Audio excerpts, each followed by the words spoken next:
Isang channel ng pag-asa. Alam ba ninyo na sa rehiyon ng Middle East at North Africa, may 7,026 lamang na Seventh-day Adventists sa populasyong 574 million? Kahit pa maabot ng bawat miyembro ng iglesia ang isang tao bawat araw, aabutin pa rin ng 224 years bago maibahagi ang ebanghelyo sa lahat.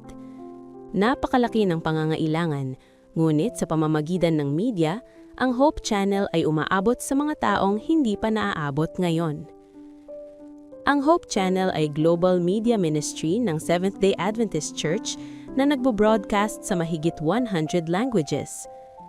Sa tinatawag na 1040 window, na kinabibilangan ng mga lugar tulad ng Middle East, Ethiopia at India, kung saan bilyong-bilyong tao ang kakaunti o walang akses sa ebanghelyo, ay ibinabahagi ng Hope Channel si Jesus sa mga lugar kung saan halos imposible ang personal na pangangaral.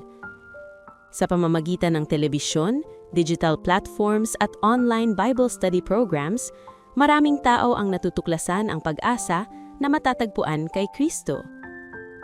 Sa Ethiopia, may isang 14 years old na batang babae na nahiwalay sa kanyang pamilya dahil sa patuloy na digmaan. Nag-iisa at hindi tiyak ang kanyang kinabukasan, nakatagpo siya ng kaaliwan sa Hope Channel. Tuwing nakakaramdam siya ng takot, pinapanood niya ang mga programang nagpapaalala sa kanya ng presensya ng Diyos. Kahit na inilayo siya ng digmaan sa kanyang pamilya, walang makapaghihiwalay sa kanya sa pag-ibig ni Kristo. Sinasabi sa Book of Revelation 14 verse 6 na ang ebanghelyo ay ipahayag sa bawat bansa, lipi, wika at bayan. Sa pamamagitan ng media, tinutulungan ng Hope Channel na matupad ang pangakong ito.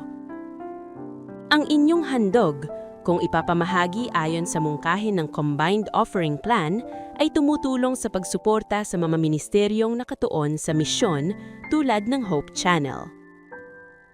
Panawagan. Dahil sa iyong pagkabukas palad ngayon, mas maraming tao ang magkakaroon ng pagkakataon na maranasan ang pag-ibig ni Kristo saan man sila nakatira. Salamat sa pagsuporta sa misyon. Sa pagbabalik natin ng ating mga ikapo at pangakong handog, ay ilagay natin sa huli ang ating mga hangarin at unahin ang Diyos.